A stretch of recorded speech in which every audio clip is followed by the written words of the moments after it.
Hello students, মই তোমালোকৰ Sourav sir and I welcome you all to the official YouTube channel of Scordemy. আপোনালোকে মোটামুটি সবে বাৰু গমে পাইছে যে সপ্তাহত 4 দিন সানডে মানডে ওয়েডনেসডে আৰু থাৰ্সডে মানে দেওবাৰ সোমবাৰ বুধবাৰ আৰু বৃহস্পতিবাৰ সন্ধিয়া 8টা বজাত from 8 pm মোৰ ক্লাसेस কেইটা Scordemy চেনেলত আপোনালোকে পাই আছে মেভৰিক সিৰিজ আমাৰ যেটো আমি সিৰিজ এতিয়ালৈকে ষ্টাৰ্ট কৰিছো দ্যাট ইজ মেভৰিক সিৰিজ ইয়াতে আমি প্ৰিভিয়াস ইয়াৰ কোশ্চেন ডিসকাস কৰি আছো কিহৰ প্ৰিভিয়াস ইয়াৰ কোশ্চেন আমাৰ অসম চৰকাৰত আজিলৈকে হৈ যোৱা বিভিন্ন গভৰ্নমেন্ট এক্সাম এটো আসাম টেট বুলি ক'ব পাৰে Assam police ADRE DHS DME বেলেগ বেলেগ এক্সামৰ পৰা প্ৰিভিয়াস ইয়াৰ কোশ্চেন ম্যাথছ আৰু ৰিজনিংৰ আমি ডিসকাস কৰি আছো আজি বাৰু আমাৰ ক্লাস নম্বৰ 8 আজি আমাৰ ক্লাস নম্বৰ 8 ক্লাস স্টার্ট করার আগতে একটা ইম্পর্টেন্ট ইনফরমেশন এটা দি দিও প্রথম ইনফরমেশন আছে যে ক্লাসের শিডিউল এটা আপনারা নিশ্চয়ই গম পালে সপ্তাহত 4 দিন 8টা বজাত ডেট কেটা মই কৈ দিলো আৰু এটা কথা হল যে এই পাৰ্টিকুলাৰ ক্লাস মানে আজি বাৰু ক্লাস নম্বৰ 8 হওয়াৰ পিছত নেক্সট ক্লাস মানে ক্লাস নম্বৰ 9 যেটো আপোনালোকে বাৰু বুধবাৰ পাব মানে পৰখি পাব ইয়াৰ পৰা অলপ চেঞ্জেস পাব চেঞ্জেস কি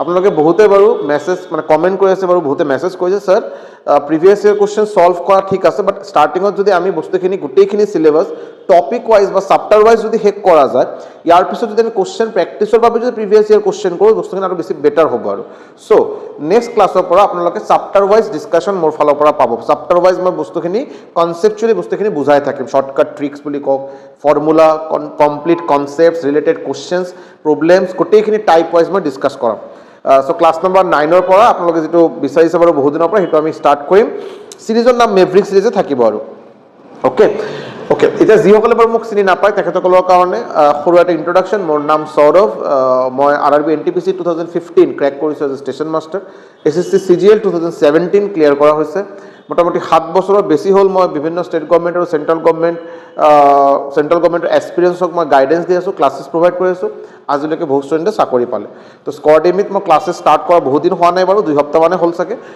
সো আপোনালোকে বহুতখিনি মৰম পাই আছো এটো কাৰণে ধন্যবাদ যদি ক্লাছৰ কিবা মডিফিকেশন বা কিবা সাজেশন আপোনালোকে থাকে নিশ্চয়কৈ মই কমেন্ট সেকশনত জনাব ওকে সো দেৰি নকৰাকে let's start today's session so এটো বাৰু আজি আমাৰ ফাৰ্স্ট কোশ্চেন এটো বাৰু আজি আমাৰ ফার্স্ট কোশ্চেন এক সেকেন্ড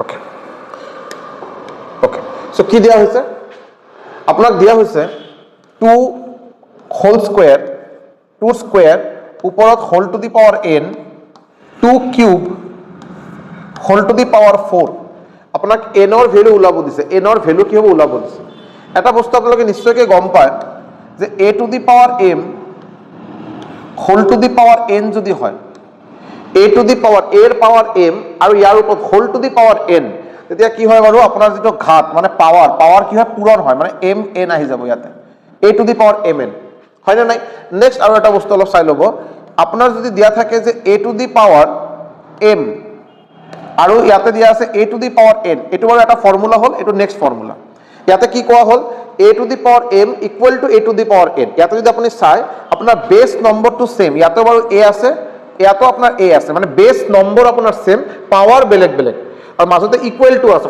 সমান চিহ্ন আছে তো আপুনি ইয়াতে কি কৰিব পাৰে আপুনি লিখিব পাৰে m ইকুয়াল টু n মানে আপোনাৰ পাওয়াৰ অটোমেটিক্যালি ইকুয়াল হৈ যাব আপোনাৰ যদি বেস নম্বৰ সেম থাকে পাওয়াৰ বেলেগ বেলেগ মানে পাওয়াৰ ইয়াতে ইকুয়াল হ'ব আৰু সো এটো এটা ফৰ্মুলা এটো এটা আমাৰ it's chapter indices and charts বুলি এটা চ্যাপ্টাৰ হয় ইন্ডিসেস এন্ড চাৰ্টস এই চ্যাপ্টাৰত আমি ডিটেইলছৰ বস্তুখিনি ডিসকাস কৰিম সো এই দুটা ফৰ্মুলা আমাৰ এই পাৰ্টিকুলাৰ কোশ্চেনত ইউজ হ'ব চাবচোন ইয়াতে 2 square whole to the power n তো এই দুটা পাওয়ার কি হ'ব পূৰণ হ'ব a to the power m whole to the power n ৰ নিচিনা ইয়াতে a to the power m whole to the power n মানে পাওয়াৰ আপোনাৰ কি হ'ব পূৰণ হ'ব সো আপুনি ইয়াতে কি লিখিব 2n 2 টু দি 2 আৰু n পূৰণ কৰক 2n আৰু ইয়াতে কি লিখিব আপুনি ইয়াতে লিখিব 3 into 4 3 into 4 আপোনাৰ হ'ব 12 ক্লিয়াৰ এতিয়া চাবচোন ইয়াতো আপোনাৰ 2 আছে ইয়াতো আপোনাৰ 2 আছে মানে বেস নম্বৰ সেম পাওয়াৰ আপুনি ইকুয়াল কৰিব পাওয়াৰ যদি আপুনি ইকুয়াল কৰে 2n ইকুয়াল টু আপুনি ইয়াতে পাব 12 হয় না নাই সো n ইকুয়াল টু আপুনি কিমান পাই আছে n ইকুয়াল টু আপুনি পাব 12 ইয়াতে 2 ইয়াতে পূৰণ আছে রাইট হ্যান্ড সাইডত আহিলে ডিভাইড হ'ব divide by 2 so n equal to apna answer kiman ahi ase baru n equal to 6 is the correct answer 6 is the correct answer clear একেবাৰে ইজি, আপুনি এই দুটা খালি ফৰ্মুলা মনত ৰাখিলে হ'ল, এই দুটা ফৰ্মুলা মনত ৰাখিলে হ'ল। ক্লিয়াৰ? আহক নেক্সট কুৱেশ্যনত। কি দিয়া হৈছে? when a 2-digit number is reversed a new 2-digit number is formed. 2-digit number মানে এনেকে এটা নম্বৰ যি নম্বৰত দুটা অংক আছে, দুটা ডিজিট আছে, ইয়াতে এটা ডিজিট, ইয়াতে এটা ডিজিট। ক্লিয়াৰ? সাপোজ ইয়াতে আপোনাৰ আছে x, ইয়াতে আছে y। এতিয়া কোৱা হৈছে আপুনি যদি ৰিভাৰ্স কৰি দিয়ে, ৰিভাৰ্স কৰা মানে কি, এইটো যদি আপুনি ৰিভাৰ্স কৰি দিয়ে মানে এতিয়া আপোনাৰ আগত আহিব y আৰু ইয়াতে আহিব x। ক্লিয়াৰ? কোৱা হৈছে আপনি ৰিভাৰ্স কৰাৰ পিছত যে নম্বৰ হ'ব, এই নম্বৰটো আগৰ নম্বৰৰ পৰা 63 বেছি, মানে এইটোৰ পৰা যদি আপনি এইটো মাইনাস কৰি দিয়ে 63 বেছি হ'ব। ক্লিয়াৰ? নম্বৰটো ওলাব দিছে, আপুনি এইটো অপশনৰ পৰা চেক কৰিব পাৰে। আপুনি যদি অপশনৰ পৰা চেক কৰিব বিচাৰে এনেকে চাবচোন, ইয়াতে কি আছে আপোনাৰ 28, ফাৰ্স্ট অপশন আছে 28। সাপোজ ইয়াতে আপুনি দিয়ক 28, এইটো 28ক আপনি রিভার্স কৰি দিয়ক। এটা অবভিয়াসলি এটা বেলেগকৈ কৰা যায় বাৰু, বাট মই এটা অপশনৰ পৰা কৰাই আছো। আকৌ যেতিয়া মই এইটো বাৰু আপোনাৰ বেসিক্যালি নৰ্মাল এটা বেসিক ম্যাথছৰ কোশ্চেন হয়, যেতিয়া আমি ডিটেইলছত ডিসকাস কৰিম মই আকৌ আৰু বেলেগ প্ৰসেস বস্তু শিকাই দিম বাৰু। এতিয়া চাওকচোন বাৰু অপশনৰ পৰা কেনেকৈ কৰা যায়। 28 আপুনি যদি এইটো ৰিভাৰ্স কৰি দিয়ে আপুনি কিমান পাব? 82 পাব। কি পাব? 82 পাব। এতিয়া 82ৰ পৰা আপুনি যদি 28 যদি মাইনাস কৰে আপুনি কিমান পাব? আপুনি পাব 54। আপনি মাইনাস করে চাবচোন, 82 মাইনাস 28 করে চাব আপনি পাব 54। সো এটা আপনার आंसर নহয়। নেক্সট আপনি চাব 29 এটো যদি আপনি রিভার্স করে দিয়ে 29ক রিভার্স করলে আপনি কিমান পাব? 92। সো 92 মাইনাস 29 যদি করে, 29 আসল বড় ইয়াতে অরিজিনাল নাম্বার 29, আপনি রিভার্স করলে, রিভার্স করা মানে 92 হয়ে যাব। তো 92 মাইনাস 29 যদি করে আপনি কিমান পাব? আপনি 63 পাব, হয় না নাই? আর এই 63 আপনার লাগে, এই 63 আপনার লাগে বাৰু, তো আপনার आंसर হয়ে গেল 29 ইজ দ্য কারেক্ট आंसर। বাকি দুটো অপশন আর চেক করার প্রয়োজন নেই, আপনার आंसर হয়ে গেল 29, বাকি আর অপশন চেক করার প্রয়োজন নাই। ক্লিয়ার? আহক নেক্সট কোশ্চেনত। কি দিয়া হৈছে? সিম্পলিফিকেশন কৰিব দিছে, সৰলীকৰণ বুলি কয় বাৰু। ঠিক আছে, সো ফাৰ্স্ট অফ অল এটা বস্তু চাব, ইয়াতে গোটেইকেইটা পূৰণ আছে, গোটেইকেইটা পূৰণ আছে। সো পূৰণ আছে যেহেতু আমি আগতে চিহ্নটো আগতে ডিসাইড কৰোঁ, চিহ্ন কি হ'ব? মাইনাস হ'ব না প্লাস হ'ব? তো চাব ইয়াতে মাইনাস এটা আছে, ইয়াতে এটা মাইনাস আছে। সো মাইনাসে প্লাস, মাইনাসে যদি পূৰণ কৰে প্লাস হ'ব। আৰু এই গোটেইকেইটা ইয়াৰ আগতে বাৰু প্লাস আছে, ইয়াৰ আগতে প্লাস আছে, তো মানে গোটেই আমাৰ টোটাল চিহ্নটো আপুনি শিওৰ হৈ গ'ল আৰু এইটো প্লাসে হ'ব। তো আপোনাৰ চিহ্নটো আপুনি আগতে ডিসাইড কৰক প্লাস হ'ব। ক্লিয়াৰ? সো আপোনাৰ চিহ্নটো ডিসাইড হৈ গ'ল প্লাস। এতিয়া আপুনি পূৰণ কৰিব আপুনি। ঠিক আছে, কি ভ্যালু কেইটা মই আগতে লিখি লওঁ ইয়াতে সেপাৰেটকে। 4/5 পূৰণ 3/7, 15/16 আৰু আছে আপোনাৰ 14/9। চিহ্ন লৈ কোনো টেনশন নাই, বিকজ চিহ্ন আমাৰ অলৰেডি পূৰণ হৈ গৈছে। এতিয়া আপুনি ক্যালকুলেশন কৰক, চাবচোন কেনেকৈ কৰা যায়। 3 1 is 3, 3 3 is 9। Clear? 4 1 is 4, 4 4 is 16, 7 1 is 7, 7 2 is 14, 5 1 is 5, 5 3 is 15। Clear? আৰু এই 3 গ'ল, এই 3 গ'ল, হৈ গ'ল। আৰু বেলেগ কি থাকিল আপোনাৰ লাষ্টলৈকে কি থাকিল? আপোনাৰ ইয়াতে এটা 2 আছে, ইয়াতে এটা 4 আছে, বেলেগ কিবা আৰু আছে নেকি? বাকী গোটেইখিনি 1 হৈ গ'ল।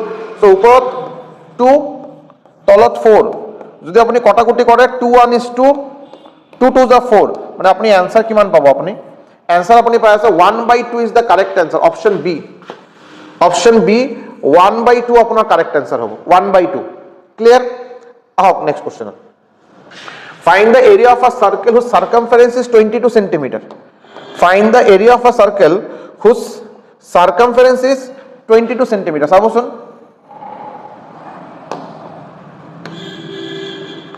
এই হল আপোনাৰ সাৰ্কেল, এই আপোনাৰ সাৰ্কেল। ক্লিয়াৰ?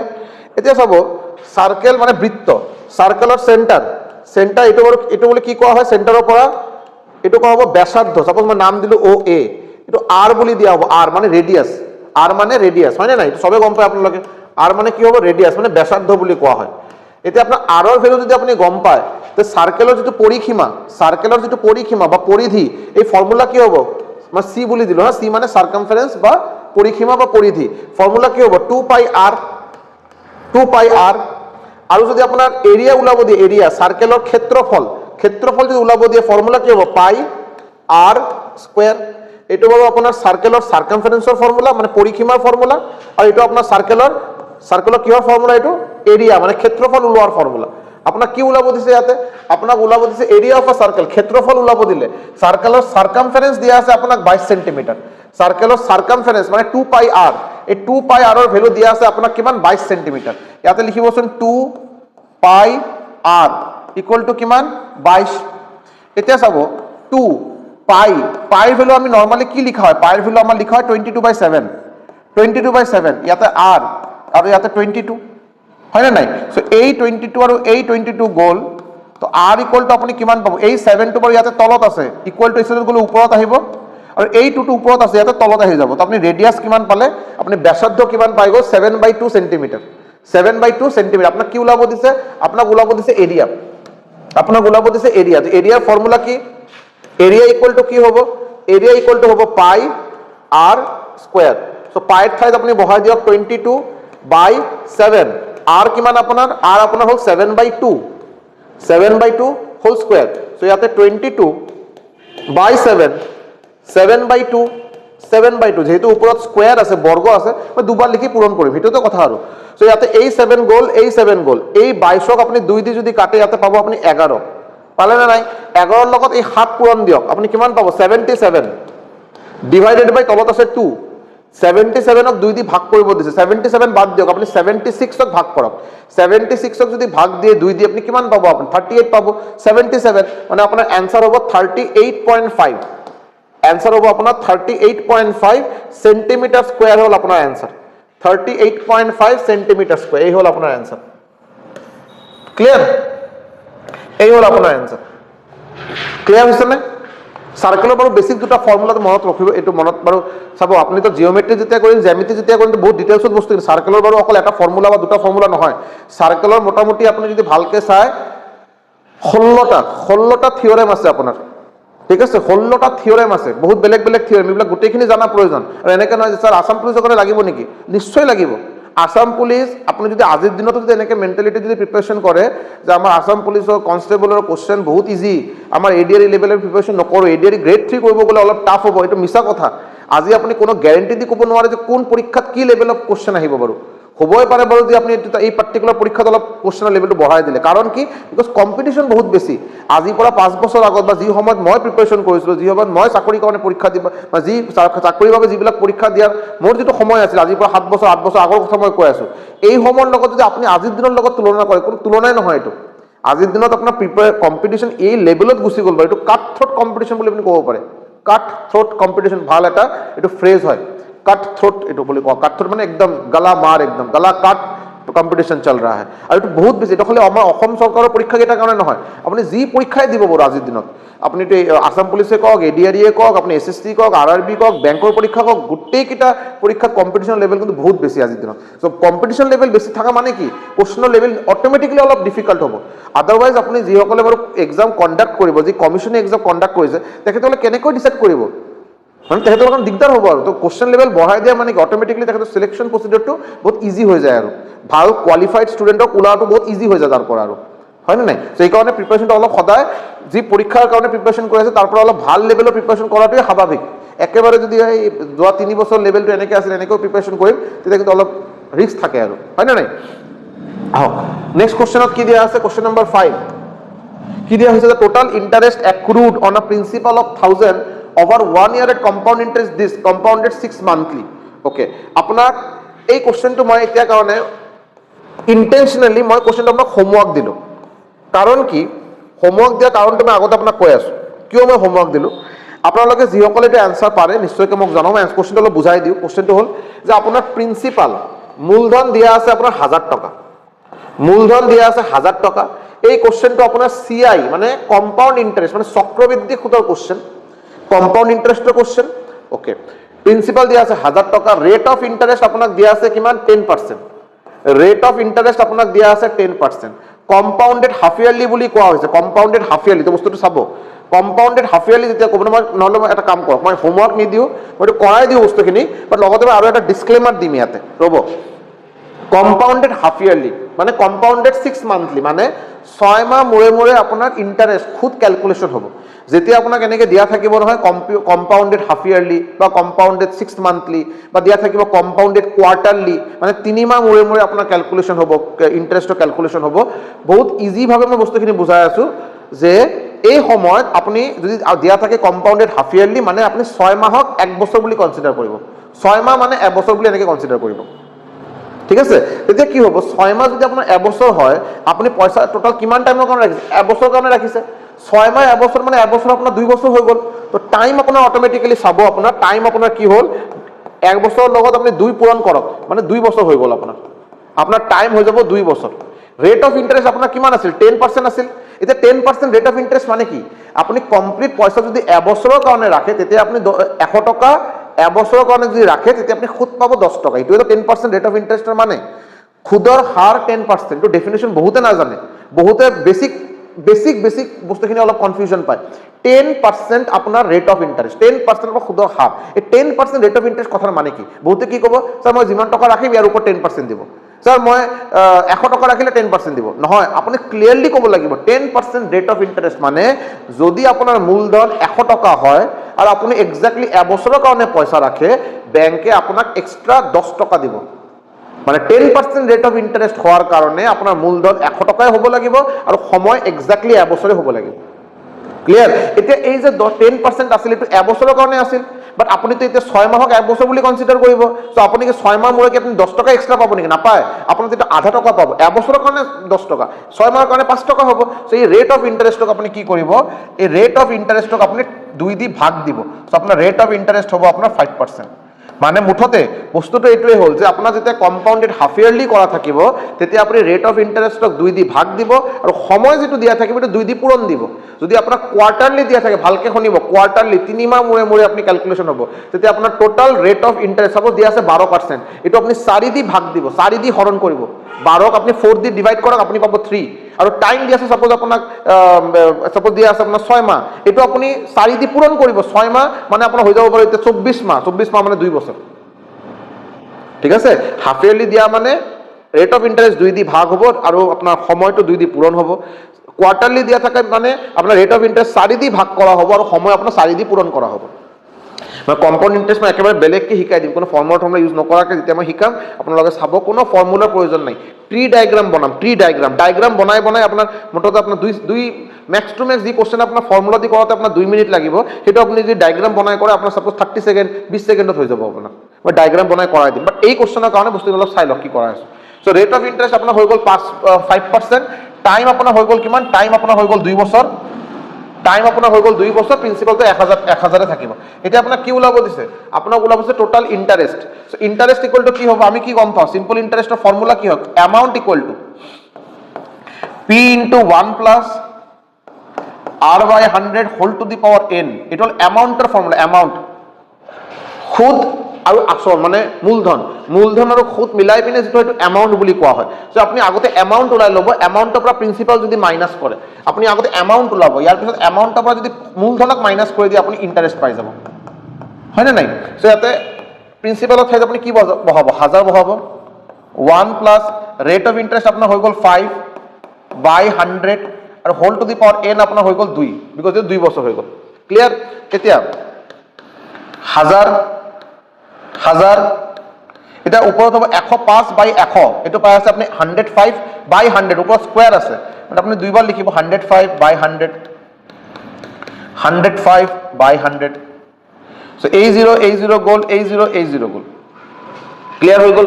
এতিয়া আপুনি 105ৰ স্কুৱেৰ কৰক, আপুনি কাম কৰিব পাৰে, এই জিৰ'ৰ লগত এই জিৰ' কটাকটি গ'ল, থাকিল। যেতিয়া 105ৰ লগত 105ৰ যদি স্কুৱেৰ কৰে, মই শ্বৰ্টকাটত এতিয়া কৰি দিওঁ, তো এইটো আপোনাৰ কিমান হ'ব, 105ৰ স্কুৱেৰ মানে হ'ব আপোনাৰ 25 আৰু এইটো 110, 105ৰ স্কুৱেৰ হ'ব আপোনাৰ 11025, 10 দি ডিভাইড মানে আপোনাৰ এইটো পাই যাব কিমান, 1102.50, 1102.50, এইটো হ'ল আপোনাৰ এমাউণ্ট, এইটো আপুনি পাব এমাউণ্ট। ঠিক আছে, আপুনি এইটো পূৰণ কৰক, 10 দি ভাগ দিয়ক, পূৰণ কৰি 10 দি ভাগ দিয়ক, আপুনি ইমানে পাব। এতিয়া আপুনি এইটো আপোনাৰ কি হ'ল এমাউণ্ট, এতিয়া আপুনি এমাউণ্টৰ পৰা প্ৰিন্সিপালক মাইনাছ কৰিব, এমাউণ্টৰ পৰা প্ৰিন্সিপাল যদি মাইনাছ কৰে আপুনি কম্পাউণ্ড ইণ্টাৰেষ্ট পাব। আপোনাৰ এমাউণ্ট হৈ গ'ল 1102 টকা 50 পইচা, আপোনাৰ মূলধন আছিল এক্সেক্টলি 1000 টকা, যদি আপুনি মাইনাছ দিয়ে, যদি মাইনাছ যদি কৰে কিমান পাব আপুনি, 102 টকা 50 পইচা, আপুনি পাব 102 টকা 50 পইচা, মানে option C is the correct answer. এই হ'ল option C is the correct answer, 102 টকা 50 পইচা is the correct answer, option C. Clear?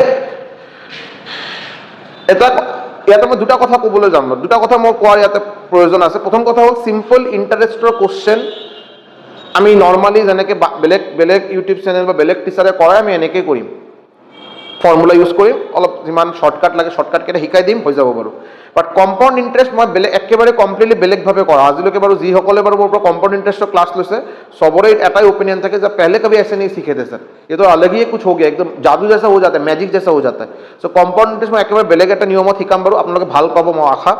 আৰু এটা কথা যে ইয়াতে যে সাপোজ আপুনি চাব যে 105 আৰু 105 পূৰণ আছিল, সো 105 পূৰণ মই ইয়াতে বাৰু এটা লাইনত লিখি দিলো। তো আপোনালোকে যদি ভাবে যে এইটো আৰু কিবা দুই নম্বৰী নহয়, ইয়াতে শৰ্টকাট আছে। আৰু এই শৰ্টকাটটো আপোনালোকক মই কেতিয়া শিকাম? নেক্সট ক্লাছত শিকাম, বিকজ নেক্সট ক্লাছ আমি সিম্পলিফিকেশন দিয়ে স্টার্ট কৰিম। ক্লাছ নম্বৰ 9 আমাৰ সিম্পলিফিকেশনে দি স্টাৰ্ট হ'ব। এটা ক্লাছ মই আগতে সিম্পলিফিকেশন কৰাই লৈ অলপ বেসিক বস্তুখিনি ডিসকাস কৰা হ'ব, ক্যালকুলেশন অলপ যাতে সোনকালে কৰা যায়। নেক্সট মই আমি স্টাৰ্ট কৰিম পাৰ্সেন্টেজ, শতাংশ দি, তাৰপিছত আকৌ সিম্পলিফিকেশন বেলেগ বস্তু আকৌ মই পিছত শিকাম বাৰু। ক্লিয়াৰ? ওকে, সো এই বস্তুটো আপুনি নেক্সট ক্লাসতে শিকি পাব যে 105 × 105 কেনেকৈ বাৰু মই পটককৈ 11025 লিখি দিলোঁ ডাইৰেক্টলি, এইটো আপোনালোকে নেক্সট ক্লাসতে গম পাব। আৰু তাৰপিছত 10 দি ডিভাইড কৰাৰ লগে লগে এইটো পালোঁ, এইটো আপোনাৰ এমাউণ্ট হৈ গ'ল। এমাউণ্ট মানে প্ৰিন্সিপাল প্লাছ ইণ্টাৰেষ্ট, মূলধন প্লাছ সুদ মিলি আপোনাৰ এমাউণ্ট হয়। এমাউণ্টৰ পৰা যদি মই প্ৰিন্সিপাল মাইনাছ কৰি দিওঁ মই কম্পাউণ্ড ইণ্টাৰেষ্ট পাই যাম। কিমান পালোঁ? 102 টকা 50 পইচা। ক্লিয়াৰ? আহক নেক্সট কুৱেশ্যনত। The sum of the odd numbers up to 25 terms. তো অড নাম্বাৰ বেজৰ সংখ্যা মানে বেসিক্যালি আপোনাক কি ওলাব দিছে? 1 + 3 + 5 + 7 এনেকৈ আপোনাক কৰিব দিছে। টোটাল কেইটা টাৰ্ম আছে? 25টা টাৰ্ম আছে। 25টা টাৰ্ম আছে। সো ফাৰ্স্ট অফ অল আপোনাৰ যদি বহুত কেইটা নম্বৰ আপোনাক এনেকৈ দিয়া থাকে আৰু নম্বৰ কেইটাৰ মাজত এটা ডেফিনিট প্যাটাৰ্ন যদি ফলো কৰে, কি প্যাটাৰ্ন? প্যাটাৰ্নটো হ'ল যদি আপুনি সেকেন্ড নম্বৰক ফাৰ্স্ট নম্বৰৰ পৰা যদি ডিফাৰেন্স যদি ওলায়, second number minus first number, second নম্বৰৰ পৰা ফাৰ্স্ট নম্বৰ যদি মাইনাস কৰি দিয়ে, 3 - 1 যদি কৰে আপুনি পাব 2, 5 - 3 যদি কৰে আপুনি পাব 2, 7 - 5 যদি কৰে আপুনি পাব 2, হয়নে? সো আপোনাৰ ইয়াতে কমন ডিফাৰেন্স হ'ল 2। যদি এনেকৈ যদি আপুনি গোটেই কেইটা নম্বৰৰ মাজত এই সেম ৰিলেশ্যন যদি আপুনি ওলাব পাৰে বা ওলাই আছে যদি, তাৰ মানে এইটো আপোনাৰ হৈ গ'ল এপি। এটোক আপুনি ক'ব এপি মানে এৰিথমেটিক প্ৰগ্ৰেশ্যন। এটোক আপুনি ক'ব এপি এৰিথমেটিক প্ৰগ্ৰেশ্যন। ক্লিয়াৰ? আৰু এৰিথমেটিক প্ৰগ্ৰেশ্যনৰ যেতিয়া আপোনাৰ এটা 25টা হ'ব পাৰে, 20টা হ'ব পাৰে, 30টা টাৰ্ম হ'ব পাৰে, যেতিয়া আপোনাক যোগফল যদি ওলাব দিয়ে, যোগফল ওলোৱাৰ এটা ফৰ্মুলা আছে। যোগফল ওলোৱাৰ এটা ফৰ্মুলা আছে, Sn = n/2 2a plus n - 1 × d। এইটো আপোনাৰ সামেশন মানে যোগফল ওলোৱাৰ ফৰ্মুলা। এতিয়া n মানে কি? n মানে আপোনাৰ টোটাল কেইটা টাৰ্ম আছে? 25টা। মানে এই পাৰ্টিকুলাৰ কোশ্চেনৰ বাবে n = আপোনাৰ হৈ গ'ল 25। ক্লিয়াৰ? a মানে কি? a মানে আপোনাৰ ফাৰ্স্ট টাৰ্ম। ইয়াতে আপোনাৰ ফাৰ্স্ট টাৰ্ম কি হ'ল? প্ৰথম যেটো টার্ম এটা 1। তো ইয়াতে আপুনি a = কিমান দিব? 1। ক্লিয়ার? d কি হ'ল? d আপোনাৰ হ'ল কমন ডিফাৰেন্স। d কোৱা হয় কমন ডিফাৰেন্স, মানে second number minus first number কৰি আপুনি যিমান পাব, কিমান পাব? 2। সো ইয়াতে আপোনাৰ কমন ডিফারেন্স হৈ গ'ল 2। এতিয়া এই ভ্যালু কেইটা আপুনি ইয়াতে বহাই দিব। ইয়াতে যদি আপুনি বহাই দিয়ে আপুনি কি পাব? চাবচোন, n ৰ ঠাইত আপুনি বহাই দিয়ক 25, n ৰ ঠাইত আপুনি বহাই দিয়ক 25/2 2a, a মানে আপোনাৰ 1 প্লাস n - 1 মানে 25 - 1 আৰু d আপোনাৰ কিমান আছে? d আপোনাৰ হ'ল 2, 25 - 1 × 2। ক্লিয়াৰ? ঠিক আছে? এতিয়া যদি আপুনি ক্যালকুলেশন কৰে, ক্যালকুলেশন কৰি কিমান পাব? চাবচোন, 2 = 1 is 2 আৰু ইয়াতে 24 আর 2, 24 পূরণ 2 করলে 48, 48 আর 2 যদি পূরণ করে 50। তো আপনি বেসিক্যালি কি পাই আছে? 25 / 2 × 50। এই 50ক 2 দিয়ে যদি কাটে আপুনি কি পাব? 25। সো 25 পূরণ 25 = 625 হ'ব আপোনাৰ অ্যানসাৰ। 625 হ'ব আপোনাৰ অ্যানসাৰ। হয় না নাই? এতিয়া আপুনি বাৰু মোক দিব পাৰে যে স্যাৰ ইয়াতে কি বস্তু আমি শিকিলো? ইয়াতে আমি শিকিলো যে প্ৰথম কথা এপি কাক কোৱা হয়? এপিৰ ফুল নাম হ'ল এৰিথমেটিক প্ৰগ্ৰেশ্যন। এপি কাক কোৱা হয়? এপি কোৱা হয় যদি আপোনাক কেইটামান নম্বৰ যদি আপোনাক কন্টিনিউয়াসলি দিয়া থাকে, যদি আপোনাৰ কেইটামান নম্বৰ এইটো বাৰু 25টা হ'ব লাগিব কোনো কথা নাই, 25টা হ'ব পাৰে, 20টা হ'ব পাৰে, 10টা হ'ব পাৰে, 12টা হ'ব পাৰে। যদি বহুত কেইটা নম্বৰ এনেকৈ আপোনাক দিয়া থাকে আৰু নম্বৰ কেইটাৰ মাজত যদি আপুনি এইটো যদি ওলাব পাৰে যে ছেকেণ্ড নম্বৰৰ পৰা ফাৰ্ষ্ট নম্বৰ ডিফাৰেঞ্চ, থাৰ্ডৰ পৰা ছেকেণ্ডৰ ডিফাৰেঞ্চ, তাৰপিছত ফ'ৰ্থৰ পৰা থাৰ্ডৰ ডিফাৰেঞ্চ, গোটেইকেইটা ছেম, 2 2 2 2 3 3 3 3 4 4 4 5 5 5 ছেম কনষ্টেণ্ট আহিছে, মানে এইটো বাৰু এপি এৰিথমেটিক প্ৰগ্ৰেশ্যন। আৰু এৰিথমেটিক প্ৰগ্ৰেশ্যন লৈ এটা ডিছকাশ্যন কৰিব লগা আছে, বাট ফৰ টাইম আমি এতিয়া খালি শিকি ল'ব পাৰোঁ যে এৰিথমেটিক প্ৰগ্ৰেশ্যনৰ গোটেইকেইটা টাৰ্ম, গোটেইকেইটা নম্বৰৰ যি যোগফল ওলাব লাগে এইটো হ'ল আপোনাৰ ফৰ্মুলা। আৰু এই ফৰ্মুলাত এন হ'ল আপোনাৰ নাম্বাৰ অফ টাৰ্মছ, এ হ'ল আপোনাৰ একেবাৰে প্ৰথম যিটো টাৰ্ম ফাৰ্ষ্ট টাৰ্ম, আৰু ডি হ'ল আপোনাৰ যিটো ডিফাৰেঞ্চ যিটো আপুনি পাব, যিটো ডিফাৰেঞ্চ পাব কনষ্টেণ্ট যিটো ডিফাৰেঞ্চ পাব, এইটো কয় কমন ডিফাৰেঞ্চ, এইটো হ'ব টি। হৈ গ'ল? চ' এই ফৰ্মুলা দি আপুনি পাই যাব। আৰু এটা কথা মই কৈ দিওঁ, অলপ বস্তুখিনি শুনি ল'ব, এটা এটা শ্বৰ্টকাট আছে একজেক্টলি স্পেচিফিকেলি। যদি এই কুৱেশ্যন কৰাৰ কিবা শ্বৰ্টকাট আছে নেকি ছাৰ? যদি পৰীক্ষাত হুবাহু এই কুৱেশ্যনে যদি আহে কিবা শ্বৰ্টকাট আছে নেকি? আছে। ভালকে বস্তুখিনি শুনিব। যদি আপোনাক অড নম্বৰ মানে বেজৰ সংখ্যা, যদি ফাৰ্ষ্টৰ পৰা ফাৰ্ষ্ট অড নম্বৰ কি? প্ৰথম অড নম্বৰ, স্বাভাৱিক অড নম্বৰ, স্বাভাৱিক বেজৰ সংখ্যা প্ৰথম 1। চ' বস্তুখিনি ষ্টাৰ্ট হ'ব লাগিব 1ৰ পৰা। আৰু আপুনি অড নম্বৰ, কেইটা অড নম্বৰ? 10টা হ'ব পাৰে, 20টা হ'ব পাৰে, 50টা হ'ব পাৰে, 100টা হ'ব পাৰে, কিন্তু গোটেইকেইটা অড নম্বৰ, মানে 1 3 5 7 9 11 13 15 17 19 20, গোটেইকেইটা অড নম্বৰ ষ্টাৰ্ট হ'ব লাগিব 1ৰ পৰা। কেতিয়ালৈকে যাব? 20টা 50টা 100টা, যিকেইটা নম্বৰ হ'ব পাৰে। যদি আপোনাক অড নম্বৰৰ যোগফল ওলাব দিয়ে, চাব ইয়াতে অড নম্বৰৰ যোগফল ওলাব দিছে, তেতিয়া আপুনি চাব লাষ্ট টোটাল কেইটা টাৰ্ম আছে ইয়াতে, টোটাল টাৰ্ম কেইটা আছে? টোটাল টাৰ্ম আছে আপোনাৰ 25, টোটাল টাৰ্ম আছে আপোনাৰ 25। এই সিচুৱেশ্যনত আপোনাৰ সামেশ্যনৰ ওলোৱাৰ ফৰ্মুলা হ'ল এন স্কুৱেৰ। শেষ, আৰু কোনো ফৰ্মুলাই নাই, জাষ্ট এটা ফৰ্মুলা কি? Sum of first n odd numbers, a odd natural numbers. প্ৰথম এন অড ন্যাচাৰাল নাম্বাৰ মানে স্বাভাৱিক সংখ্যা, প্ৰথম এন স্বাভাৱিক আৰু বেজৰ সংখ্যাৰ যোগফলৰ ফৰ্মুলা কি? N square. ইয়াতে আপুনি চাব আপোনাৰ টোটাল কেইটা আছে? 25টা আছে। চ' আপোনাৰ এনসাৰ হ'ব 25 স্কুৱেৰ। এনসাৰ হ'ব 25 স্কুৱেৰ, 25 স্কুৱেৰ মানে 625 আপোনাৰ এনসাৰ। ক্লিয়াৰ? এইটো হ'ল আপোনাৰ শ্বৰ্টকাট। আহক next question. A bag contains 50 paisa, 25 paisa and 10 paisa coin and the ratio of the number of coins is this. Okay. এটা ব্যাগত 50 পয়সা কয়েন আছে, 25 পয়সা কয়েন আছে আৰু 10 পয়সা কয়েন আছে। 50 পয়সা, 25 পয়সা আৰু 10 পয়সা কয়েন আছে। Okay. আৰু নাম্বাৰ অফ কয়েনৰ ৰেশিও দিয়া আছে 4 5 9. So 50 পয়সা, 25 পয়সা আৰু 10 পয়সা কয়েন আছে। রেশিও দিয়া আছে আপনার 4 5 9, রেশিও দিয়া আছে আপনার 4:5:9। ঠিক আছে, মই কি কলো যে মই মানি লৈছো বাৰু যে 50 পয়সা কয়েন বাৰু 4x আছে, 25 পয়সা কয়েন তেন্তে 5x হ'ব, 10 পয়সা কয়েন তেতিয়া 9x হ'ব। ক্লিয়ার? এটো বাৰু 50 পয়সাৰ এইকেইটা কয়েন আছে, 25 পয়সাৰ কয়েন বাৰু এইকেইটা আছে আৰু 10 পয়সাৰ কয়েন বাৰু এইকেইটা, বিকজ অনুপাত দিয়া আছে। এতিয়া চাবচোন আমি গম পাওঁ যে দুটা 50 পয়সায় মিলি 1 টকা হয়, 4টা 50 পয়সায় মিলি 2 টকা হ'ব।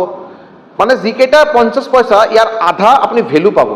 আপোনাৰ হাতত আজি বাৰু সাপোজ 20টা 50 পয়সা কয়েন আছে, এই 50 পয়সা 20টা কয়েন যদি এটা ঠাইত ৰাখে আপোনাৰ হাতত কিমান টকা হ'ল? 10 টকা হ'ল।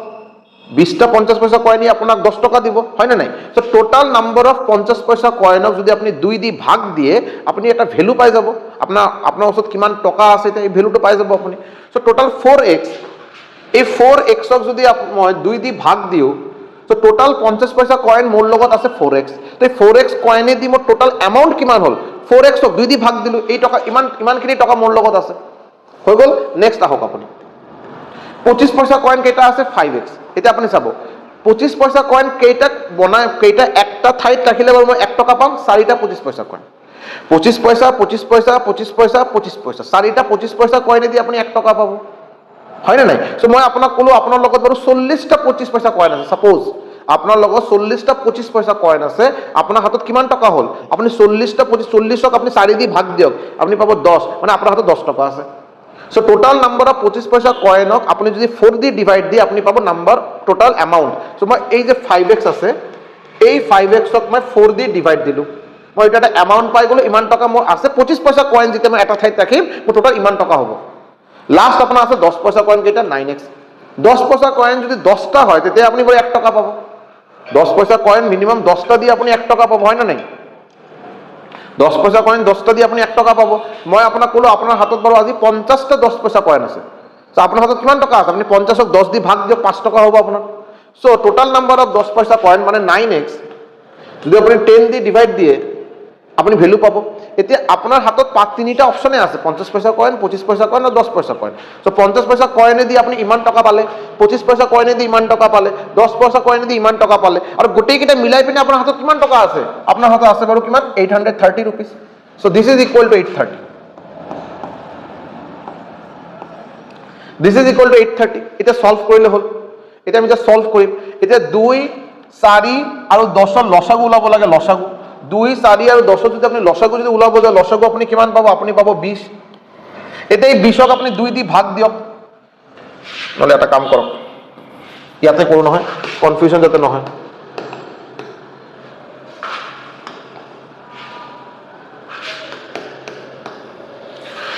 2, 4 আৰু 10ৰ লসাগু কিমান হ'ব? 20।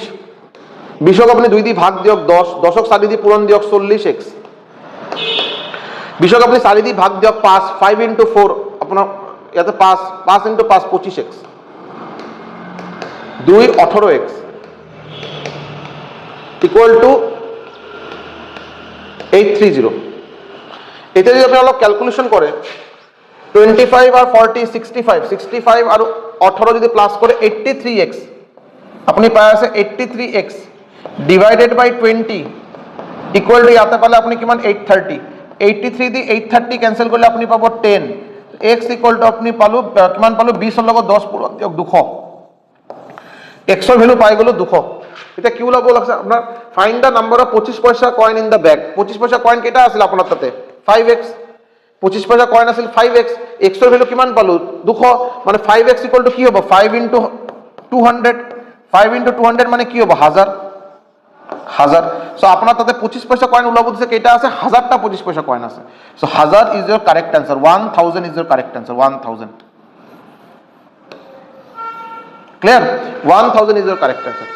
এটা আপনার অনুপাত সমানুপাত, রেশিও এন্ড প্রপোর্শনাল কোশ্চেন হয় এটা। ক্লিয়ার? আও A man purchased a fan which had a printed price of rupees this. Printed price মানে মার্ক প্রাইস, যে দামটো বাৰু কিবা এটা বস্তুৰ ওপৰত লিখা থাকে, আমি যেটো মার্ক এমআরপি বুলি কয়, এটো কয় প্রিন্টেড প্রাইস বা মার্ক প্রাইস বা লিস্টেড প্রাইস, একে বস্তু হয়। প্রিন্টেড প্রাইস, মার্কড প্রাইস বা লিস্টেড প্রাইস একে বস্তু। সো কিবা এটা ফ্যান কিনা হ'ব, ফ্যানৰ ওপৰত যেটো দাম লিখা আছে দিয়া আছে 2000 টাকা। If he received two successive discount of 20% আৰু 10%, then how much did he pay for the fan? Okay, so successive ডিসকাউন্টের একটা ফর্মুলা আছে। সাকসেসিভ ডিসকাউন্টৰ একটা ফৰ্মুলা আছে। ফৰ্মুলা এতিয়া নকোৱাকে মই অলপ বস্তুখিনি অলপ বেলেগ ভাবে আপোনাক শিকাই দিওঁ, বিকজ ফর্মুলাটো চাগে আপোনালোকে মই বহুতে গম পায়। আৰু বস্তুখিনি এনেকে চাব, ডিসকাউন্ট দুটা আছে, এটা 10% এটা 20%, 10% 20% নহয়। এটা কাম কৰক, আপুনি এনেকে লিখিব 20% মানে কি? 20% মানে 20/100, আর 20/100 যদি আপনি কটাকটি করে কিমান পাব? 1/5। ক্লিয়ার? আৰু এটা কি আছে আপোনাক? 10%। 10% মানে 10/100, আৰু 00 যদি কটাকটি কৰি দিও মই কিমান পালো? 1/10। এতিয়া বস্তুটো চাব, 20% ডিসকাউন্ট মানে কি? 20% ডিসকাউন্ট মানে আপনার যদি মার্ক প্রাইস, এই দামটো লিখা আছে, এই দামটো যদি 5 টাকা হয়, আপনি 5 টাকার উপৰত 1 টাকা ডিসকাউন্ট পাব। 5 টাকাৰ উপৰত 1 টাকা ডিসকাউন্ট পাব। 20% ডিসকাউন্ট দিয়া মানে 20% মানে 1/5, মানে 5 টাকা যদি আপনার মার্ক প্রাইস হয়, 5 টাকার উপৰত আপনি 1 টাকা ডিসকাউন্ট পাব। 5 টাকাৰ উপৰত 1 টাকা ডিসকাউন্ট দিয়ে আপনি 4 টাকা দিলে হল। মানে এটোৰ পৰা মই আপনি ক'ব পাৰো যে 5 টাকা যদি মার্ক প্রাইস হয়, 4 টাকা আপনার this is mark price MP, আর this is selling price SP. 5 টাকা আপনার মার্ক প্রাইস, 4 টাকা আপনার selling price. Similarly 10% discount, 10% discount মানে তলত আছে 10, মানে মার্ক প্রাইস যদি আপনার 10 টাকা হয়, আপনি ইয়ার উপর 1 টাকা ডিসকাউন্ট দিব। মানে আপনার যদি মার্ক প্রাইস যদি 10 টাকা হয়, আপনি 1 টাকা ডিসকাউন্ট দিয়া মানে আপনি 9 টাকাত সেল কৰিব। বস্তুখিনি বুজি পালে না নাই? ৰেশিও ওলাই ল'ব, যেটো আপনাৰ ডিসকাউন্টেৰ পাৰ্সেন্টেজ দিয়া থাকিব, পাৰ্সেন্টেজৰ পৰা আপনি ভগ্নাংশ ফ্ৰ্যাকশন ওলাই ল'ব। ফ্ৰ্যাকশন ডিসকাউন্ট সদায় ক্যালকুলেট কৰা হয় মাৰ্ক প্ৰাইসেৰ উপৰত। সো তলত থাকা ভ্যালু আপনাৰ হৈ গ'ল মাৰ্ক প্ৰাইস, এই দামটো লিখা আছে উপৰত, মানে MRP বুলি যিটো কয় আৰু সো এই 5 টকাৰ ওপৰত 1 টকা ডিসকাউন্ট 5 টকাৰ ওপৰত 1 টকা ডিসকাউন্ট 5 টকাৰ ওপৰত 1 টকা ডিসকাউন্ট মানে আপুনি কিমান টকা দিব বাৰু 4 টকা দিব সো 5 টকা আপোনাৰ মাৰ্ক প্ৰাইস 4 টকা আপোনাৰ সেলিং প্ৰাইস এটো আৰু 10% আকৌ আপুনি ভগ্নাংশত লৈছে 1/10 তলৰ ভ্যালুটো সদায় মাৰ্ক প্ৰাইস সো 10 টকাৰ ওপৰত 1 টকা ডিসকাউন্ট 10 টকাৰ ওপৰত 1 টকা মানে -1 কৰি দিয়ক 10 টকা যদি মাৰ্ক প্ৰাইস 1 টকা মাইনাস কৰক 9 টকা আপোনাৰ সেলিং প্ৰাইস হ'ব এতিয়া আপুনি পূৰণ যদি কৰি দিয়ে পূৰণ এটো পূৰণ কৰক 5 * 10 কিমান পাব 50 আৰু 9 4 যা কিমান পাব 36 সো আপোনাৰ মাৰ্ক প্ৰাইস ওলালে 50 সেলিং প্ৰাইস ওলাব 36 মাৰ্ক প্ৰাইস আপোনাৰ ওলাই গল 50 আৰু সেলিং প্ৰাইস আপোনাৰ ওলাই গল কিমান 36 আপুনি বাৰু মার্ক প্রাইসক কি বুলি কৈ আছে 50 বুলি কৈ আছে কিন্তু according to question mark price কিমান 2000 according to question mark price কিমান 2000 আপনি মার্ক প্রাইস 50 বুলি কৈ আছে কিন্তু কোশ্চেন মতে মার্ক প্রাইস কিমান দিয়া আছে 2000 দিয়া আছে তো 1 = কি হ'ব 1 = হ'ব 2000ক আপুনি 50 দি ভাগ দিয়ক সো এই 50 দি যদি আপনি কাটে 4 লগতে এটা 0 আপোনাক বোনাস দিও 1 মানে হৈ গল 40 আপনার যেটো 50 কোশ্চেন মতে 2000 আপনার কারণে যেটো 1 কোশ্চেন মতে 40 টাকা আপনার কারণে সেলিং প্রাইস কিমান ওলাইছে সেলিং প্রাইস হল 36 আপনার বাবে সেলিং প্রাইস হল 36 তো 1 যদি 40 হয় 36 = কিমান হবে 36 * 40 36 ডাবল 72 72 ডাবল কিমান 144 লগতে এটা 0 মানে 1440 is the correct answer 1440 is the correct answer অপশনত নাই নেকি না কিবা ভুল হল 72 ঠিকই তো আছে 20% আৰু 10% দিছে 20 আৰু 10 দিছে 1/5 দিছে 5 হল 4 হল ইয়াৰ পৰা আপোনাৰ 10% 1/10 হল 10 মানে 1 হল 50 হল 36 হল সো 50 হল 50 মানে 4 আৰু 0 40 36 ৰ লগত 40 পূৰণ 1440 ইয়েস आंसर ওভার 1440 এটো থাকে ও চাবই দুটো অপশনে সেম অপশন দিয়া আছে ইয়াতে সেম অপশন দিয়া আছে আপোনাৰ ইয়াৰ ভিতৰত এটা নিশ্চয় 1440 হ'ব 1440 সি অপশন মই কনসিডাৰ কৰিলো 1440 is da correct answer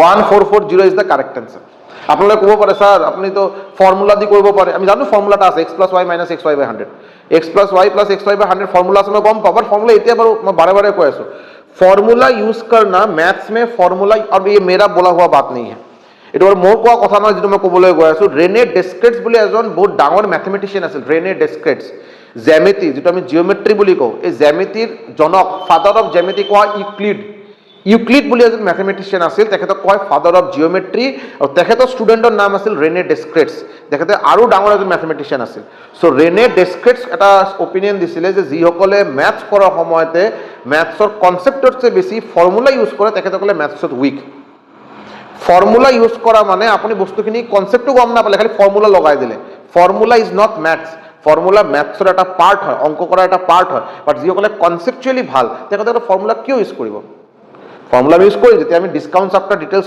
discount মানে ৰেহাই দিয়া আৰু সো ৰেহাই চ্যাপ্টাৰ প্ৰফিট এন্ড লস কৰাৰ পিছত নেক্সট চ্যাপ্টাৰ আপোনাৰ ডিসকাউন্টে হ'ব ডিসকাউন্ট কৰাৰ সময়ত মই আপোনাক টাইপ ওয়াইজ ফৰ্মুলা শিকাই দিম শৰ্টকাট ট্ৰিক শিকাই দিম লগতে আপোনাৰ আৰু বেলেগ বেলেগ এটা কোশ্চেন বেলেগ বেলেগ কি মেথডত কৰা যায় গুটিখিনি শিকাই দিম বাট স্টাৰ্টিংতে ফৰ্মুলাৰ ওপৰত ডিপেন্ডেন্সি না থাকাই ভাল কাৰণ কি এক্সামত গৈ যেদিন আপোনাৰ এক্সাম হ'ব যেদিন আপোনাৰ পৰীক্ষা হ'ব সেইদিন আপুনি নৰমাল আজি যেনেকে ক্লাস কৰি আছে বাৰু বা আপুনি নৰমাল যেতিয়া ঘৰত যেতিয়া পঢ়া-শুনা কৰি আছে ইমান বেছি প্ৰেছাৰ নাই লাহে ধীৰে নিজৰ ঘৰত থাকি নিজৰ এটা ভাল এটা এনভায়ৰনমেন্টে পড়াশোনা কৰিছে কোনো টেনশন নাই বা যিদিনা আপোনাৰ পৰীক্ষা হ'ব না আপুনি বহুত টেনশনত যাব ৰাতিপুৱাৰ পৰা আপুনি টেনশনত থাকিব কোন ঠাইত সেন্টাৰ পৰিব বেলেগ এটা স্কুলত সেন্টাৰ পৰিব স্কুলত আপুনি চাগে কেতিয়া যোৱাই নাই এনেকা এটা স্কুলত সেন্টাৰ পৰিল আপোনাৰ ঘৰৰ পৰা চাগে 40 কিলোমিটাৰ দূৰত এটা স্কুলত সেন্টাৰ পৰিছে আপুনি এই স্কুলত আপুনি গৈ তাতে চাই আছে ফ্যান ভালকে দিয়া নাই আপোনাৰ খিৰকিৰ ওচৰত সিট পৰা নাই গৰম তাতে বেঞ্চ কেটা বহুত মানে বেয়া কন্ডিশনত আছে এই সিচুয়েশন আমি টেনশনত থাকিব টেনশনতে মানুষ জানা বস্তুও ভুল করে সো আপনি যদি ফর্মুলার উপর যদি বহুত বেশি ডিপেন্ডেন্সি থাকে আপনি টোটাল আপনার মই ফার্স্ট ক্লাসে শিকাই দেখাই দিছো বাৰু 25টা মানে আপনাৰ চ্যাপ্টাৰ আছে ম্যাথছৰ বাকি মই ৰিজনিং বাদ দিলো ইংলিশ বাদ দিলো জিএস বাদ দিলো ম্যাথছৰ কথা মই কৈ আছো 25টা চ্যাপ্টাৰে আছে আপনি এটা চ্যাপ্টাৰৰ পৰা যদি মিনিমাম যদি 8টাকে যদি ফৰ্মুলা শিকে আপনি অলপ কাউন্ট কৰি চাওকচোন 25 * 8 মোটামুটি 250 225টা আপনাৰ ফৰ্মুলা হ'ব এই 225টা ফৰ্মুলা মনত ৰাখা সম্ভৱ নহয় আপনি তো বাৰু জিএসৰ তো যিমানখিনি শিকিব লগা বস্তু আছে জিএসৰ বাৰু হিষ্ট্ৰি পলিটি জিওগ্ৰাফি ডেট কোন যুদ্ধ কেতিয়া হৈছিল তাৰ ৰিজাল্ট কি হ'ল তাৰ পিছত কি হ'ল গোটেইখিনি আপোনাক সিকুৱেন্সিয়ালি মনত ৰাখা প্ৰয়োজন যিবিলাক এইটোতো কোনো উপায় নাই, তাতে আপোনাৰ বুজাতছে বেছি মুখস্থ কৰিবই লাগিব।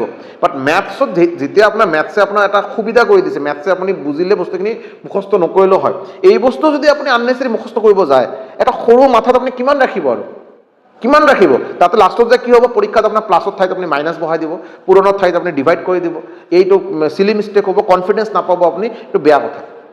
সেইকাৰণে কনচেপ্টটো আগতে বুজা প্ৰয়োজন। কনচেপ্টটো শিকাৰ পিছত আপুনি দুটা চাৰিটা ফৰ্মুলা শিকিলে কোনো অসুবিধা নাই, শৰ্টকাট ট্ৰিক শিকিলে কোনো অসুবিধা নাই, বাট কনচেপ্টটো জানা প্ৰয়োজন মেন।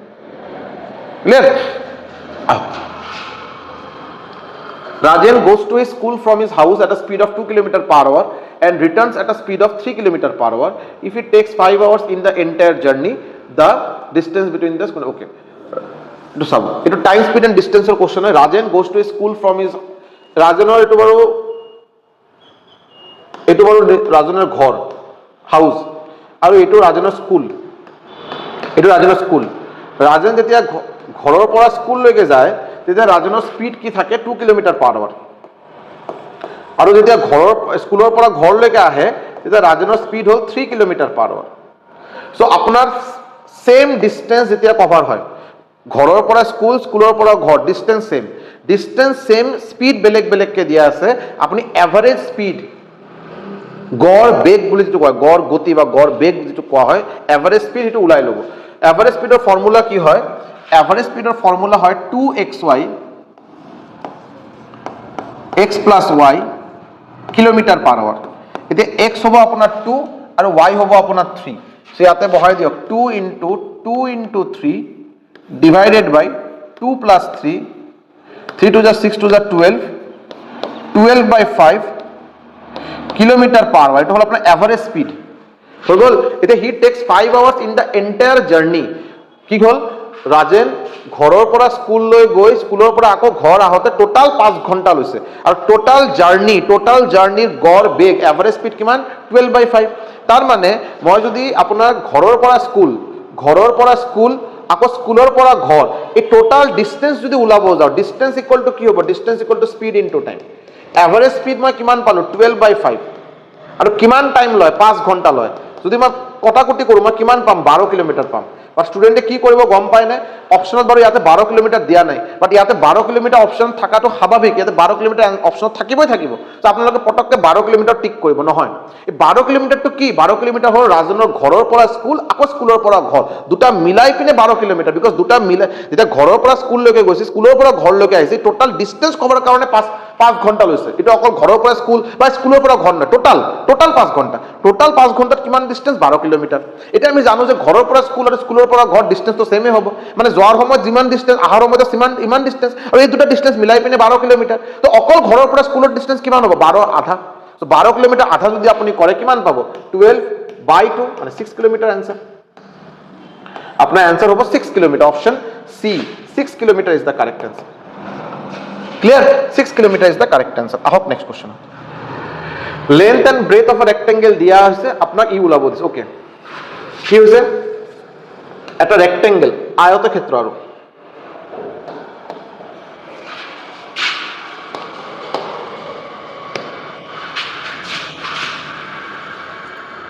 এটা ৰেক্টেঙ্গল। ক্লিয়াৰ? ৰেক্টেঙ্গলৰ লেন্থ আপোনাক দিয়া আছে 12, লেন্থ দিয়া আছে আপোনাক 12, আৰু ব্ৰেথ মানে প্ৰস্থ আপোনাক দিয়া আছে 5। এইটো দিয়া আছে আপোনাক 12 সেন্টিমিটাৰ, প্ৰস্থ আপোনাক দিয়া আছে 5 সেন্টিমিটাৰ। আয়তক্ষেত্ৰৰ দৈৰ্ঘ্য আৰু প্ৰস্থ আপোনাক দিয়া আছে। আপোনাক কৰ্ণ ওলাব দিছে, কৰ্ণ মানে ডায়াগোনাল ওলাব দিছে।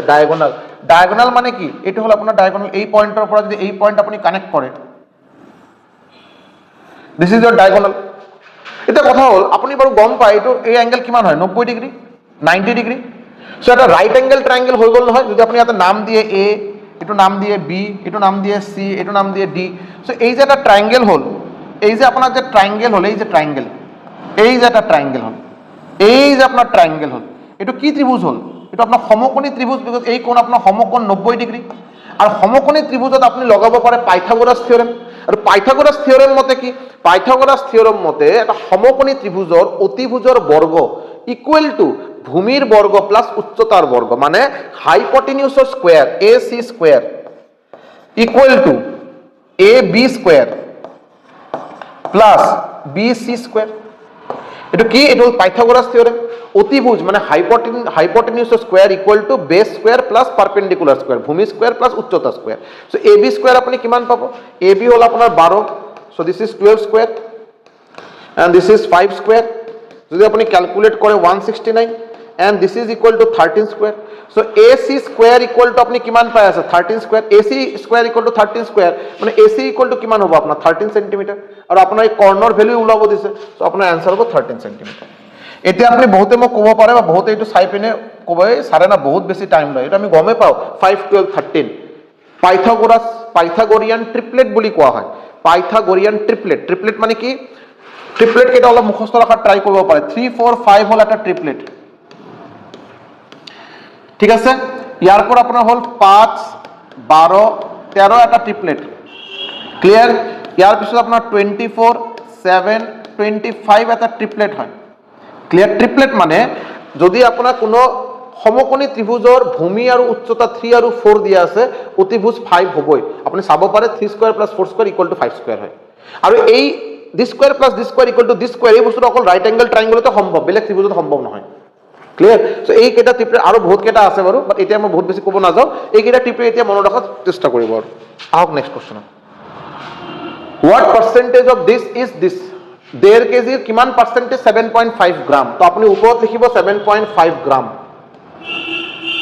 তলত লিখিব আপুনি 1.5 কেজি, আৰু আপুনি 100 দি ডিভাইড পূৰণ কৰি পাৰ্চেন্টেজ বহাই দিব, এই হ'ব আপোনাৰ এনসাৰ। কিন্তু এটা কথা কি, ইয়াতে আছে গ্ৰাম, ইয়াতে আছে কেজি, দুটা বেলেগ বেলেগ ইউনিটত আছে, ইউনিটটো সেম কৰিব লাগিব। আপুনি গম পায় যে 1 কেজি মানে 1000 গ্ৰাম, 1 কেজি ইকুয়াল টু 1000 গ্ৰাম, এটা আপনি নিশ্চয় গম পায়। সো আপনি কি কৰিব 7.5 ইয়াতে 1.5, এইটো কেজি আছে যেহেতু 1000 দি পূৰণ দিলে, এইটো গ্ৰামত কনভাৰ্ট হৈ গ'ল, ওপৰত অলরেডি গ্রাম আছেই। সো গ্রাম গ্রাম কটাকটি গ'ল, ইয়াতে এটা পাই গ'ল আপনি 100, সরি 100। এটা এই 100 এই 0 এই 0 এই 0 এই 0 গ'ল। এতিয়া ইয়াতে 11 বাদ ডেসিমেল, ইয়াতে 11 ভিতৰত দশমিক, সো ডেসিমেল ডেসিমেল আউট কৰক। এটো দি আপনি ডাইৰেক্ট কাটাকাটি যদি কৰে, ইয়াতে আপনি 5 পাব। সো 5/100, 5/10, 5/10, 5/10 মানে আপনি গম পায় 0.5, আৰু ইয়াতে পার্সেন্টেজটো বহাই দিয়ক, आंसर হ'ব 0.5%। Option D is the correct answer, 0.5% is the correct answer, ঠিক আছে। আহক next question, find the selling price if a fountain pen costing rupees this is sold at a loss of 10%। 6 টাকা 20 পয়সা একটা কলমৰ দাম, এটা 10% লসত সেল করা হল, 10% লসত সেল করা হল 6.20 চাব। সো কি হ'ব বেসিক্যালি, এটা বস্তু দাম আছিল, কস্ট প্রাইস আপোনাক দিয়া আছে, কস্ট প্রাইস দিয়া আছে রুপিস 6.20, লসত সেল করা হয়েছে, তো লসর পার্সেন্টেজ দিয়া আছে আপোনাক 10%, আপোনাক ওলাব দিছে এসপি। সো এসপি এর ফর্মুলা কি হ'ব, এসপি ইকুয়াল টু হ'ব 100 মাইনাস লস পার্সেন্টেজ বাই 100 ইনটু সিপি, এটাও আপনার এসপির ফর্মুলা। সো ইয়াতে 100 মাইনাস লস পার্সেন্ট, 100 মাইনাস 10 মানে 90% বাই 100 ইনটু সিপি কিমান দিয়া আছে আপনার 6.20। তো এই 0 গোল গোল। এতিয়া আপনার এইটা একটা ডেসিমেল আকৌ 10 দি ভাগ দিব, ডেসিমেলটা এইফালে আহি যাব এতিয়া। So that is equal two 0.62, 0.62 হৈ গ'ল, ইনটু এই যে 9 এটা আছে, ইনটু 9, তো পূৰণ 9 কৰি দিয়ক, পূৰণ 9 কৰি দিয়ক। 0.62 ইনটু 9 যদি কৰে আপুনি কিমান পাব চাওকচোন, কিমান পাব আপুনি, 9 2 যা 18, 8, 9 6 যা 54, 54 আর 1 55, আৰু দুটা ঘৰৰ পিছত দশমিক মানে 5.58, 5.58। Option A is the correct answer, option A is the correct answer, 5.58 is the correct answer, clear. আহক, ratio of the sides of a quadrilateral this and its perimeter this, find the measure shortest side. এটা চতুর্ভুজ, এটা চতুর্ভুজ দিয়া আছে, চতুর্ভুজ মানে যি 4টা বাহু আছে মুঠতে, তো বাহু কেটার মাপৰ মাপ যেটা আছে, মাপৰ অনুপাত দিয়া আছে 2:3:5, 2:3:4:5। সো মই ক'ব পাৰো এটা বাহু যদি 2x হয় আৰু এটা 3x হ'ব, এটো বাৰু 4x হ'ব, এটো বাৰু 5x হ'ব, হয় না নাই। এটা বাহুকে এইটো এই চতুর্ভুজ কোয়াড্ৰিলেটাৰৰ পেরিমিটার দিয়া আছে 224। আমি গম পাও এটা ত্রিভুজ হোক কি চতুর্ভুজে হোক কি পেন্টাগন কি হেক্সাগন কি হেপ্টাগন কি অক্টাগন কি ননাগন কি ডেকাগন, মুঠতে পলিগন, যিকোনো বহুভুজ, ত্রিভুজ, চতুর্ভুজ, পেন্টাগন যিয়ে হোক বাৰু, পেৰিমিটাৰ পৰিসীমা যদি ওলাব দিয়ে, পৰিসীমা মানে বাহুকেইটাৰ যোগফল, বাহুকেইটাৰ যোগ কৰা মানে পরিসীমা। তো এই বাহুকেইটা যদি যোগ দিয়া হয় 2x plus 3x plus 4x plus 5x equal to দিয়া আছে 224। এটা যদি আপনি যদি অলপ ক্যালকুলেট করে 5 4 9 3 12 2 14 224। যদি আপনি কটাকুটি করে 14 1 is 14 8 6 থাকলো। তো x ইকুয়াল টু আপনি পাবো কিমান 16, x পাই যাব 16। শর্টেস্ট সাইড আটাতকৈ চাৰিটাৰ ভিতৰত আটাতকৈ সৰু বাহু কোনটো 2x, 2x x এর ভ্যালু কিমান ওলাইছে 16। তো 2x ইকুয়াল টু কিমান হ'ব 2 * 16 দ্যাট ইজ 32। সো आंसर আপোনাৰ হ'ব option B 32 is the correct answer. 32 is the correct answer. Clear? আহক next question. Cost of a potato in the market is this, what will be the cost of, okay 1 KG পটেটোর দাম দিয়া আছে 40 টাকা, 1 KG আলুর দাম দিয়া আছে 40 টাকা, 3.5 কেজি আলুর দাম কিমান? এটা কিবা কোশ্চেন হল নেকি? এক আপনি কি কৰিব বাৰু, এইটো দিয়ে এটা পূৰণ কৰিব, ইমান নালাগে বাৰু। আপনি যদি এনেকে করেন 1 কেজির দাম 40 টাকা, 3.5 কেজি, 3.5 কেজি, 3.5 কেজি মানে 267, এর দাম কিমান হ'ব? আপনি লগত 40 লগত 7/2 পূরণ দিয়ক, এটো দিয়ে আপনি ই করক পাব 20, এটা আপনি পাব 140 টাকা। অ্যান্সার আপনার ওলাই যাব 140 টাকা। কিন্তু মোর কথা হচ্ছে এটা বড় পেন পেপার ধরার কোনো প্রয়োজন নাই। 1 কেজির দাম 40 টাকা, 3.5 কেজি বাদ দিয়ক, আপনি 3 কেজির ভ্যালু ওলাই দিয়ক। 1 কেজি 40, 3 কেজি 120 টাকা, লগতে আরো আধা কেজি আছে। 1 কেজি 40, আধা কেজি বারো 20 টাকা। সো 120 এর লগত 20 পূরণ 20 যোগ দিয়ক, হয়ে গেল 140 টাকা। এই যে 140 টাকা অ্যান্সার। পেন পেপার ইয়াতে ধরার কোনো প্রয়োজন নেই। আহ next question. Ratio of the radii of two circle is this area. Okay আমি গম পাও এটা একটা সার্কেল হয়, এটা একটা সার্কেল হয়। এই সার্কেলের রেডিয়াস আছে, ইয়ারও বড় ব্যাসার্ধ আছে, দুটা অনুপাত দিয়া আছে 3 আর 5। এটা r1, this is r2। So r1 = r2 আপনার দিয়া আছে 3:5। আমি গম পাও সার্কেলের ক্ষেত্রফল, একটা বৃত্তর ক্ষেত্রফলের ফর্মুলা কি হয় পাই আর স্কয়ার, পাই আর স্কয়ার। সো ফার্স্ট সার্কেলের এরিয়া ইকুয়াল টু হবে পাই r1 স্কয়ার। আর দ্বিতীয় সার্কেল যে আছে, দ্বিতীয় সার্কেল a2, ইয়ার হবে পাই r2 স্কয়ার। আমার দুটা সার্কেলের ক্ষেত্রফলের অনুপাত ওলাব দিছে, মানে a1/a2 ওলাব দিছে। সো পাই r1 square by pi r2 square, পাই পাই গোল। সো r1 স্কয়ার মানে কি, মানে r1 স্কয়ার মানে আপনার 3 স্কয়ার, আর r2 স্কয়ার হবে আপনার 5 স্কয়ার, মানে 9:25। 3 স্কয়ার হবে 9 আর 5 স্কয়ার হবে 25। সো অ্যানসার আপনি কিমান পাবো 9:25 is your correct answer. 9:25 is your correct answer. Clear? Okay, এটাই বড় লাস্ট কোশ্চেন আছে, 15টা কোশ্চেন হল। এটা বড় আরো একটা কথা কই দিও, আগে তো অলরেডি কোয়া হয়েছে, আরো এবার রিপিট করে দিও। ক্লাস নাম্বার 8 আমার ইয়াতে শেষ হল। ক্লাস নাম্বার 9 আমি সিম্পলিফিকেশন দিয়ে স্টার্ট কৰিম। সিম্পলিফিকেশনৰ বেসিক বস্তুখিনি আগতে মই শিকাই দিম, স্কোয়াৰ কেনেকে ওলোৱা যায়, কিউব ৰুট কেনেকে ওলোৱা যায়, স্কোয়াৰ ৰুট কেনেকে ওলোৱা যায়, এইবিলাক শিকোৱাৰ পিছত তাৰপিছত মানে ক্লাস নাম্বাৰ 10 10 নম্বৰ ক্লাছত আমি পাৰ্সেন্টেজ দিয়ে স্টাৰ্ট কৰিম, বিকজ পাৰ্সেন্টেজ সদায় ফাৰ্স্ট চ্যাপ্টাৰ হওয়াটো প্ৰয়োজন। সো পাৰ্সেন্টেজ একেবাৰে বেসিক্সৰ পৰা আপোনালোকে যদি কোনোবা ভাবে যে একেবাৰে বিগিনিঙৰ পৰা স্টাৰ্ট কৰে, একেবাৰে স্টাৰ্টিঙৰ পৰা স্টাৰ্ট কৰিব বিচাৰে, নিশ্চয়কৈ আপোনালোকে ধুনীয়াকৈ নোট কপি এটা বনাই ক্লাসেছকেইটা নোট ডাউন কৰিব। আৰু যিসকলে মোটামুটি ভাবে যে না আছে মোটামুটি মই অলৰেডি এটা প্ৰিপাৰেশ্যন আছে, সো আপোনালোকে কি কৰিব পাৰে, ফাৰ্ষ্ট অফ অল ফাৰ্ষ্ট এটা দুটা ক্লাছ অলপ বেছি স্পীডত চাওক, আপুনি 1.25 1.5 স্পীডত শেষ কৰি দিয়ক, যাতে মই ইয়াতে এনেকৈ কিবা বস্তু ডিছকাছ যাতে নহয় যিটো বাৰু আপুনি নাজানে। আৰু মোৰ কোৱা বস্তুখিনি যাতে আপোনালোকে ভালকৈ যাতে মানে অলৰেডি আপোনালোকে গম পায়, সেইটো যাতে আপুনি আগতে মানে make it happen. First of all এইটো বাৰু আগতে নিজৰ ফালৰ পৰা 100% শিওৰ হৈ যাওক। ইয়াৰ পিছত দুটা তিনিটা ক্লাছৰ পিছৰ পৰা আপোনালোকে বাকী ষ্টুডেণ্টৰ নিচিনা টাইম দি বস্তুখিনি কৰিব, বিকজ তেতিয়া আপুনি অলপ বেলেগ বেলেগ টাইপ অফ কুৱেশ্যন পোৱা ষ্টাৰ্ট কৰিব। আৰু যিসকলে একেবাৰে বিগিনিঙৰ পৰা কৰিব, একেবাৰে ফ্ৰেছাৰ নতুনকৈ প্ৰিপাৰেশ্যন কৰিব বিচাৰে, আপোনালোকে ধুনীয়াকৈ এটা নোট কপি বনাই ল'ব এটা, আৰু মই ক্লাছকেইটা ধুনীয়াকৈ নোট কৰক। মই আগতে কৈছোঁ আৰু এবাৰ কৈ আছোঁ, যদি আপুনি 2 মাহ মোক সময় দিয়ে, 2 মাহ ক্লাছ কৰাৰ পিছত আপোনাৰ ভিতৰত যদি আপুনি নিজে কোনো চেঞ্জেছ যদি নাপায় মেথছ আৰু ৰিজনিঙৰ বাবে, তেতিয়া মোৰ ক্লাছ আৰু দেখাৰ কোনো প্ৰয়োজনেই নেই। ক্লিয়াৰ? যদি ভিডিওটো ভাল লাগে নিশ্চয়কৈ লাইক কৰিব, আৰু মোস্ট ইম্পৰ্টেণ্টলি যিটো আপোনালোকে নকৰে, কমেণ্ট ছেকশ্যনত জনাব স্যার ক্লাসটো ভাল লাগিল না বেয়া লাগিল, বা বেলেগ কিবা সাজেশন বা কিবা চেঞ্জেছ যদি লাগে বিচাৰে, বা স্যাৰ এই পাৰ্টিকুলাৰ চাপ্টাৰটো আগতে কৰাই দিয়ক। যদি যিকোনো আপোনালোক কিবা যদি মোৰ ক'ব লগা আছে যদি, বা কিবা কুৱেৰি আছে, কিবা কনফিউজন আছে, নিশ্চয়কৈ মোক কমেণ্ট ছেকশ্যনত জনাব। ঠিক আছে, থেংক ইউ সো মাচ।